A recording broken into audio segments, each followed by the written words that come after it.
এক সময় এক গ্রামের ধারে থাকতো স্বজন নামের এক সৎ সাধা কৃষক। ছোট্ট কুঁড়ে ঘর আর সামনের ধানের জমি, এই ছিল তার ছোট্ট সংসার। দিনরাত খেটে খাওয়া মানুষটি সব সময় হাসি মুখে থাকতো, কিন্তু তার মনে ছিল একটাই দুঃখ, জমিতে পোকা লেগে ফসল নষ্ট হচ্ছিল। হায় রে, যদি কোনো উপায় থাকতো, আমার ফসল যদি বাঁচাতে পারতাম। চিন্তা করো না কৃষক ভাই, আমি তো আছি, তোমার ফসল আমি বাঁচাবো। কে কে কথা বললে? আমি টুনি, আমি তোমার সাহায্য করতে এসেছি। কৃষক প্রথমে খুব অবাক হয়ে গেল, এত ছোট্ট একটা পাখি এ কি সত্যি সাহায্য করতে পারবে? তুমি এত ছোট্ট, সাহায্য করবে কিভাবে? ছোট বলে কি কাজে কম? দেখবে আমি সব পোকা খেয়ে ফেলবো, ফসল আবার সবুজ হবে। কৃষক প্রথমে একটু সন্দেহ করলেও টুনির কথা শুনে তার মনে খুশির আলো জ্বলে উঠল। ঠিক আছে টুনি, তুমি থাকো। যদি সত্যি সাহায্য করতে পারো, আমি তোমার জন্য আলাদা করে খাবার রাখবো।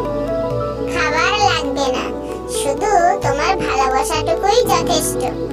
পরের দিন সকাল থেকেই টুনি কাজে লেগে গেল। সে সকাল থেকে দুপুর পর্যন্ত ক্ষেতের পোকা খেতে লাগলো। স্বজন আনন্দে নেচে উঠল। বাহ, সত্যিই তো আমার ফসল আবার ভালো হচ্ছে। বলেছিলাম না, শুধু একটু ধৈর্য দরকার। স্বজনের ফসল ভালো হতে দেখে গ্রামের কিছু লোভী লোক তাকে নিয়ে হাসাহাসি শুরু করলো। কি যে স্বজন বলে, টুনি নাকি তার জমি বাঁচাচ্ছে, কৌতুক নাকি? চলো সবাই, টুনিটাকে ধরলেই হয়, আমাদের কাজে লাগবে। তারা টুনিকে ধরে নিজেরা ব্যবহার করতে চাইলো। কেউ চেয়েছিল তাকে খাঁচায় বন্ধ করে রাখতে, কেউ বা বাগানে পোকা দমনে সাহায্য করতে। একদিন সকালে টুনি যখন কাজ করছিল, তখন সবাই তাকে ধরার জন্য ফাঁদ পাতল।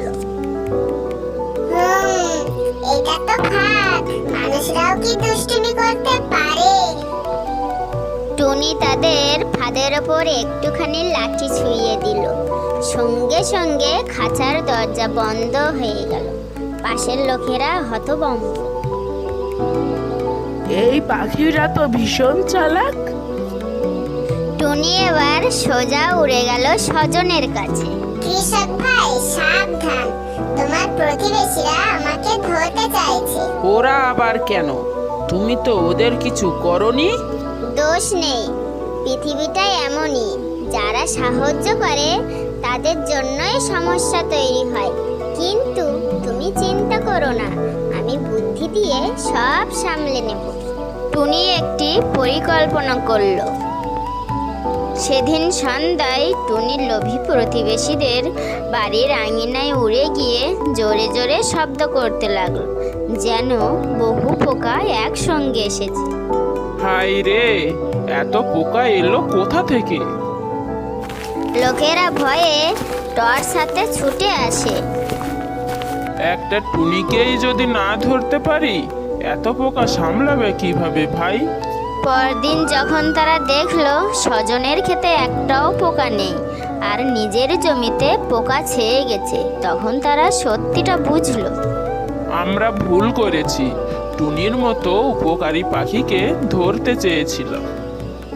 স্বজন ভাই, ক্ষমা করে দাও, তোমার টুনি সত্যিই অসাধারণ।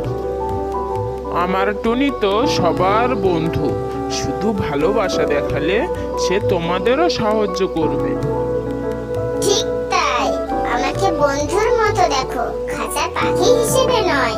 এইভাবেই এক ছোট্ট টুনি পাখি আর এক সৎ কৃষক মিলে প্রমাণ করে দিল, সাহায্য পেতে শক্তি নয়, প্রয়োজন বিশ্বাস আর ভালোবাসা। তো বন্ধুরা, এই গল্পটি তোমাদের কেমন লাগলো কমেন্ট করে জানিও, আর ভালো লাগলে একটা লাইক করে দিও।